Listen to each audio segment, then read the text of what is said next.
et la gravité. Il a côtoyé les hommes depuis des milliers d'années, mais il a failli disparaître totalement.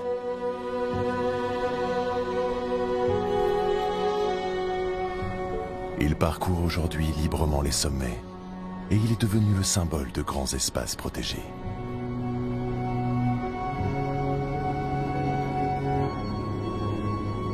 Le bouquetin des Alpes.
Le printemps s'est installé dans les versants. Là-haut, un grand troupeau de ruminants marche dans les pas de ses ancêtres. Un spectacle qui a failli disparaître, car il est resté moins d'une cinquantaine de bouquetins à travers toutes les Alpes.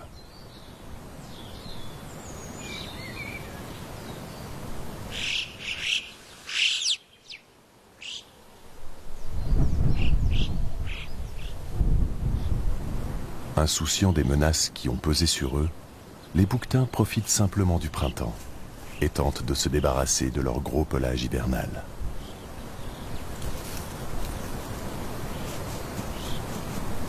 Séance de grattage et de toboggan le long du versant.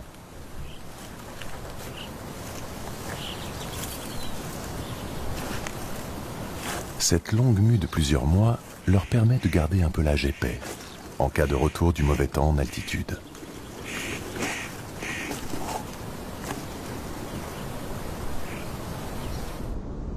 Au-delà de la brume, des silhouettes aux cornes plus petites sont en mouvement. Les femelles, appelées étagnes, sont elles aussi regroupées en troupeaux.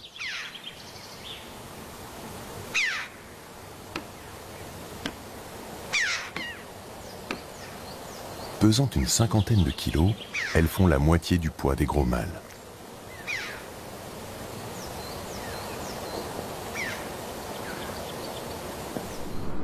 Au mois de juin, les femelles s'écartent du troupeau. Chacune s'isole, regagnant un coin caché dans les rochers.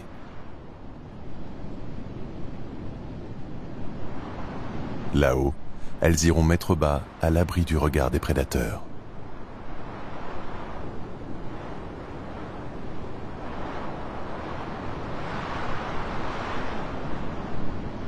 Dans le ventre de cette femelle, un petit cabri va voir le jour.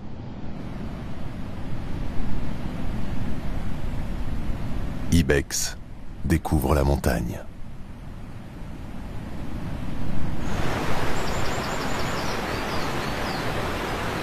Dans la grande falaise, il a réussi à tenir debout sur ses petites pattes en quelques heures. Après 3 jours, il était déjà capable de suivre sa mère dans tous ses déplacements.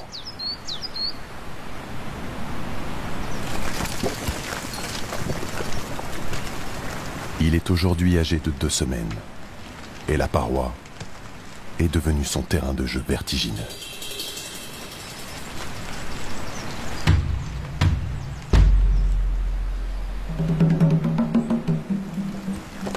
Avec une telle agilité, on dirait qu'il s'est volé au-dessus des rochers. Mais les cabris ont été un jour au cœur d'enjeux entre les pays. Les tout derniers bouquetins survivaient dans la réserve royale de Victor Emmanuel, le Grand Paradis, en Italie. La Suisse souhaitait réintroduire cet animal, mais l'Italie ne voulait pas se séparer de la moindre bête. Alors, devant l'appât du gain, un trafic s'est organisé. Et des hommes parcouraient la montagne, risquant parfois leur vie pour trouver la perle rare.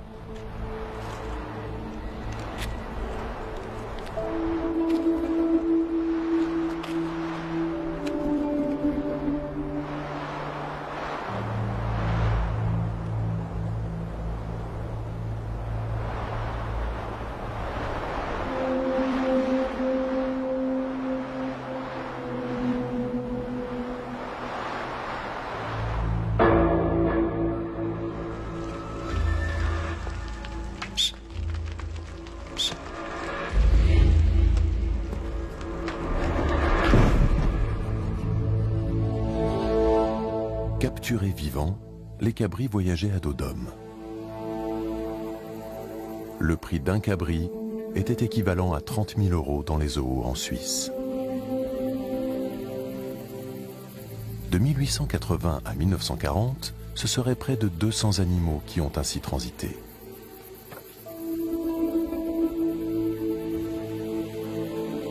À partir des zoos et des parcs nationaux, l'espèce a pu être réintroduite dans différentes parties des Alpes. Mais comble de l'histoire, l'Italie a dû racheter des cabris à la Suisse pour renforcer sa population. Ainsi, aujourd'hui, tous les bouquetins des Alpes seraient des descendants des bouquetins du Grand Paradis. Certains étant passés par des zoos avant de retourner à l'état sauvage.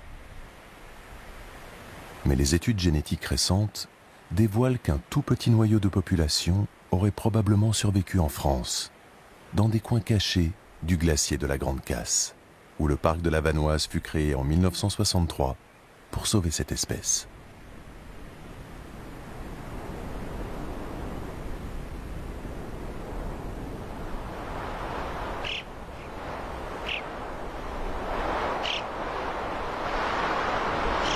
Au début de l'été, Ibex rejoint la chevrée qui séjourne sur les crêtes rocheuses.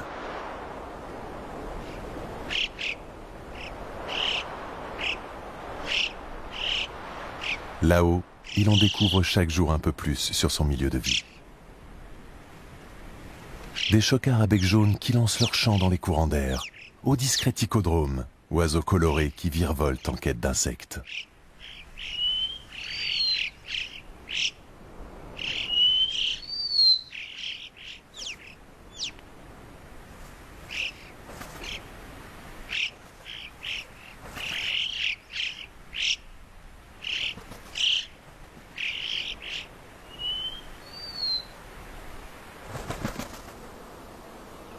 Les cabris sont constamment sous la surveillance de leur mère. Et attention si on gêne le moindre déplacement.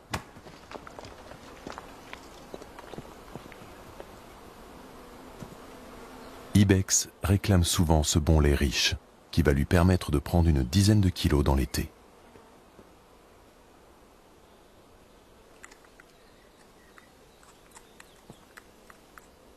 Mais il faut faire attention. Le vide n'est pas le plus grand danger de la paroi.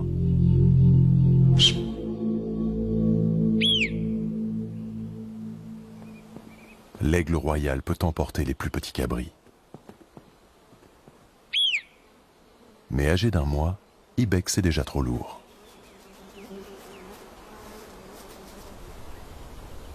Aujourd'hui, l'aigle est plutôt en quête de marmottes pour aller nourrir ses petits aiglons. Son nid est toujours plus bas que son territoire de chasse, afin qu'il puisse ramener toutes ses proies.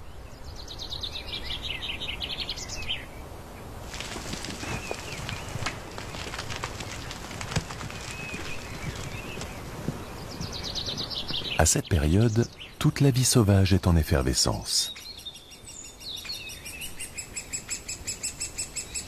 Histoire de chamois et de piquets-pêches, de fourmis et de campagnols.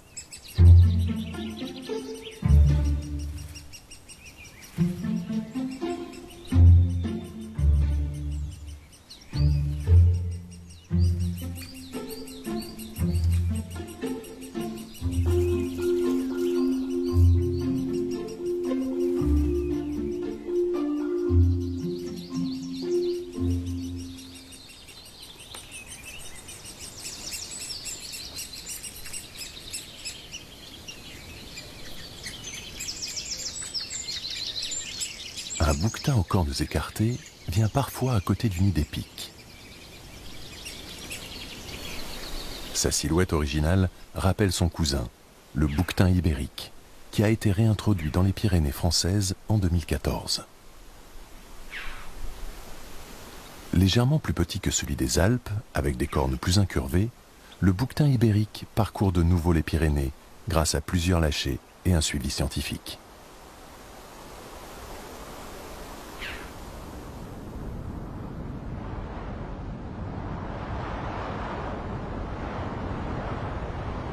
Au cœur de l'été, Ibex atteint sa plus haute zone en altitude.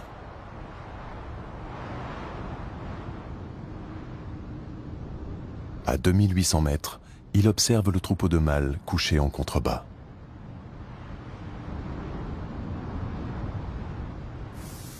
Assommés par la chaleur, ces derniers se reposent. Les sabots, qui d'habitude gravissent les grandes falaises, sont au repos. C'est ce pied si sûr, avec un intérieur souple et rugueux, un bord semi-rigide, et pas de membrane entre les deux ongles afin de s'adapter parfaitement à la forme du rocher, qui leur permet de tenir en équilibre.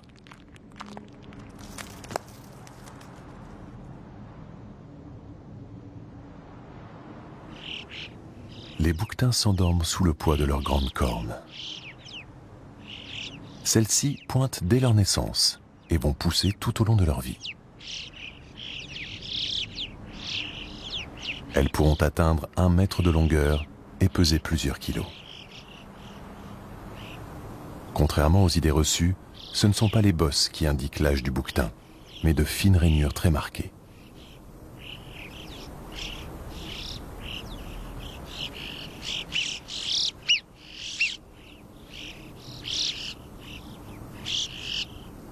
La sieste s'impose. Mais dans le versant, les marmottes en ont décidé autrement. Les minuscules marmotons sont de sortie.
La grande envergure des vautours fauves a fait peur aux marmottes. Mais un autre animal arrive sur le territoire des bouquetins. Ibex préfère monter dans la paroi, où les humains ne sont pas très à l'aise.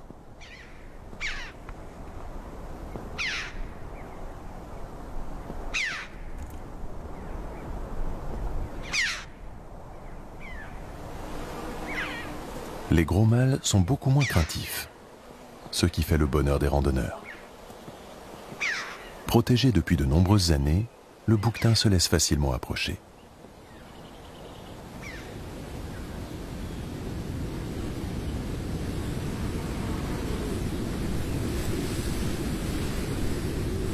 Une des particularités de cette espèce est d'adapter ses déplacements en fonction de la météo. Les bouquetins ont une hypersensibilité pour déceler le moindre changement de pression. Ils peuvent rester pâturés alors que de gros nuages menacent, ou au contraire, tous aller s'abriter sous des rochers alors que de grandes éclaircies parcourent le versant. Et à chaque fois, ils ont raison. S'ils se sont abrités, la tempête arrive sans prévenir. Pluie, grêle, voire neige, en plein été.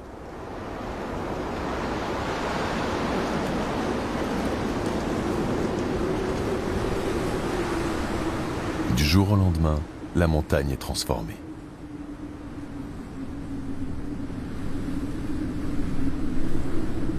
Les bouquetins se sont déplacés avant même que la neige se mette à tomber. Et ce matin, seule une trace se dessine vers les sommets. Rocher parmi les rochers, l'invisible lièvre variable est caché. Il est en pelage d'été et se réchauffe dans cette neige de juillet.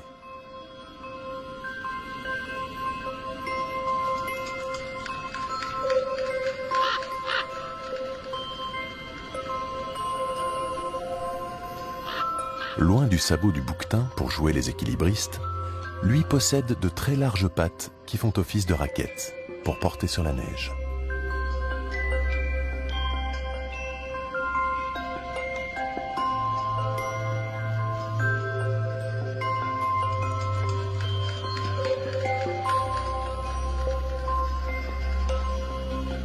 Après 3 heures à se réchauffer au soleil, le blanchon rentre par mouvement saccadé dans la fissure du rocher.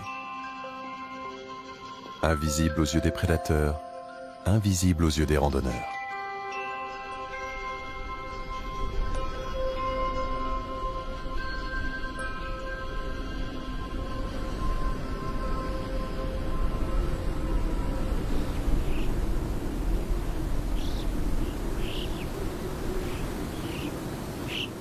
C'est à l'âge de 4 ans, alors qu'il a rejoint le groupe de mâles, qu'Ibex fait une rencontre inattendue.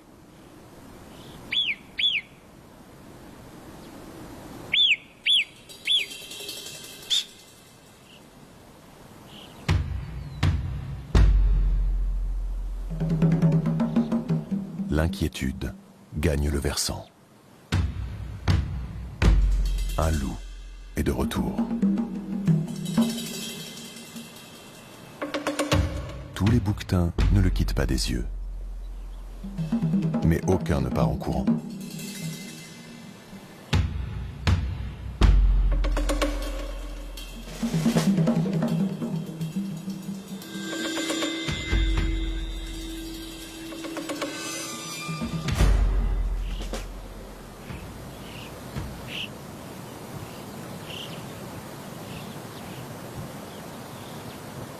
Il avait disparu des Alpes françaises et y a fait son retour depuis 1992. Mais si les chamois, chevreuils, marmottes et autres lièvres composent régulièrement son menu, curieusement, on ne trouve que très peu de restes de bouquetins. Le loup craint peut-être leurs grandes cornes, les chutes de rochers ou le vide que côtoient chaque jour ces animaux.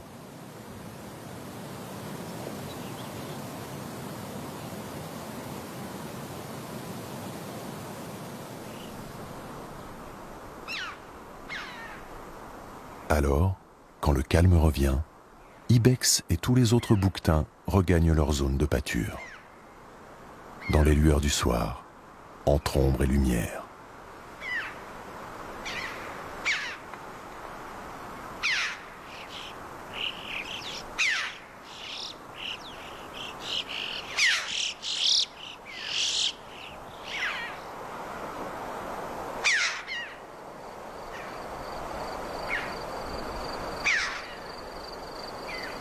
Il faut manger le plus possible pour déjà penser à se préparer à l'hiver.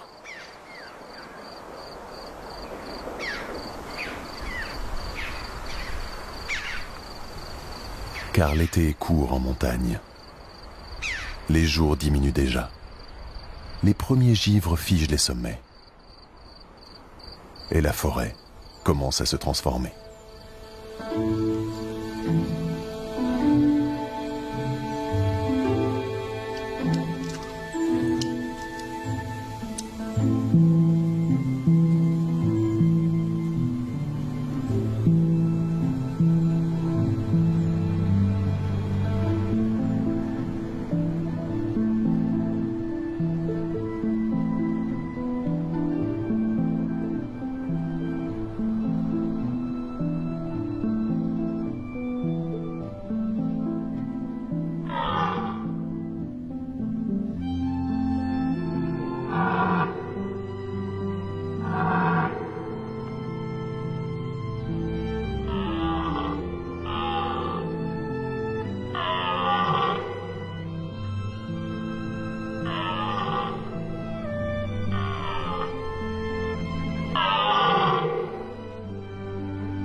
brame des grands cerfs a installé l'automne. Et les bouquetins commencent à changer de territoire, croisant ici et là quelques chamois.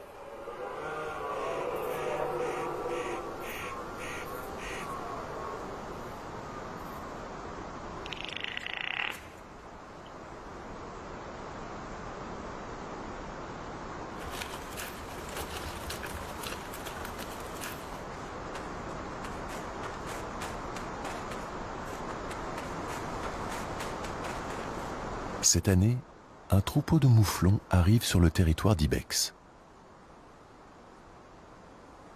Rencontre originale entre le bouquetin sauvé de l'extinction et le mouflon que l'homme a introduit en France pour la chasse.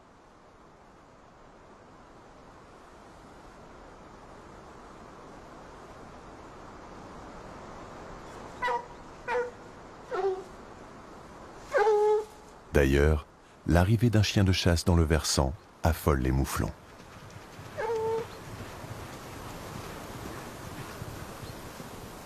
Les bouquetins, eux, choisissent de faire face.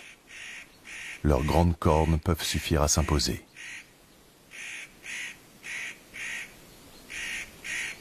Ils se réfugient dans les rochers inaccessibles.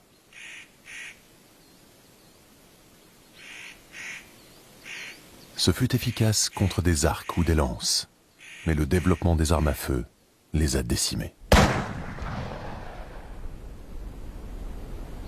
Ils furent chassés pour leur viande, notamment en temps de guerre, mais aussi pour leurs immenses trophées et de nombreuses croyances. Ils possèdent entre autres un cartilage en forme de croix à l'intérieur du cœur, qui était recherché comme talisman.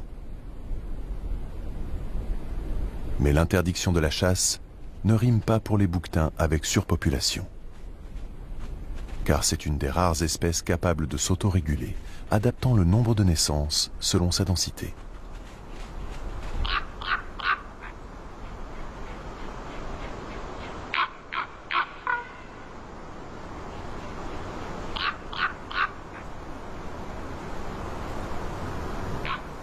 Mais dans les belles journées de fin d'automne, certains signes ne trompent pas. Les mâles rejoignent les troupeaux de femelles. Cornes frottées contre la végétation, queue recourbée le long du dos, tête inclinée en arrière. Les signes du rude sont là.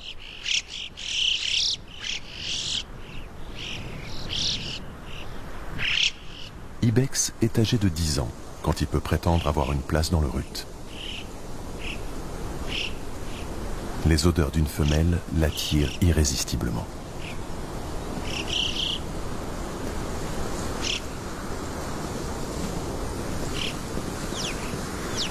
Et il peut s'imposer facilement face à un mâle beaucoup plus jeune. Sur les crêtes, il tente la séduction. Mais ce manège ne passe pas inaperçu aux yeux du dominant. Blessé à une patte avant lors d'un combat, le gros mâle remonte en direction d'Ibex.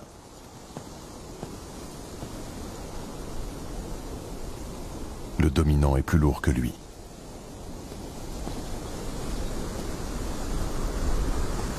Mais voyant ses cornes usées et sa blessure, Ibex peut tenter de s'imposer.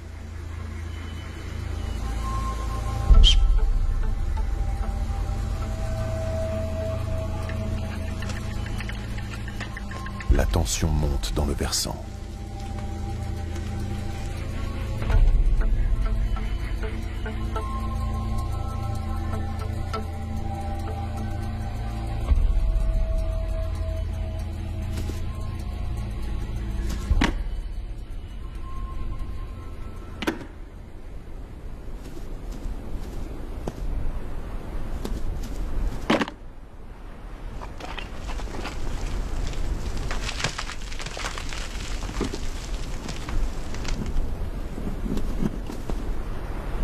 Chaque coup puissant porté par le gros mâle repousse Ibex dans ses retranchements.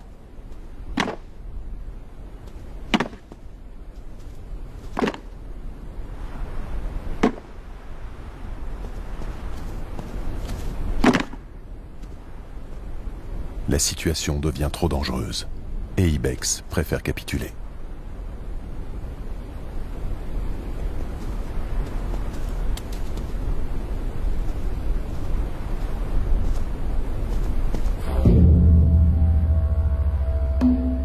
Cette année-là, la hiérarchie ne change pas.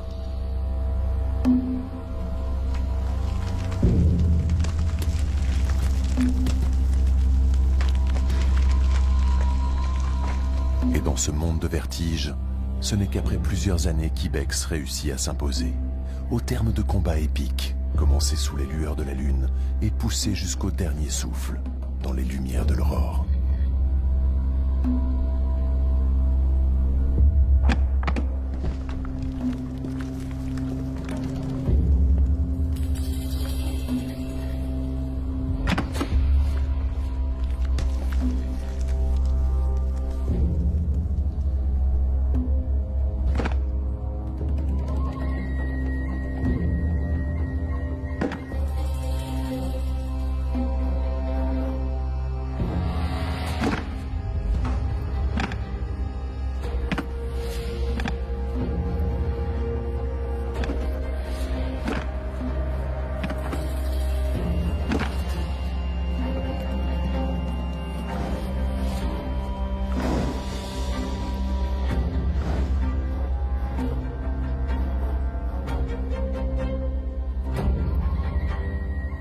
Mais l'arrivée d'une femelle à côté du combat redonne des forces à Ibex.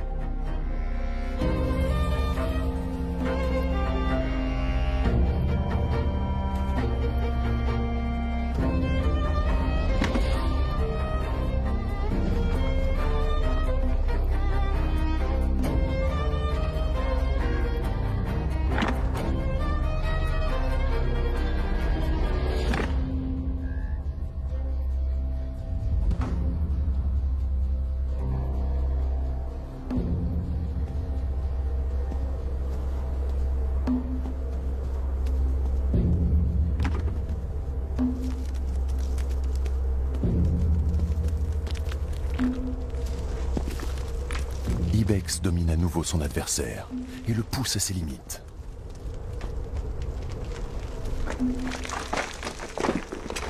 Coincé dans les rochers, il suffit de donner un dernier coup de corne pour s'imposer.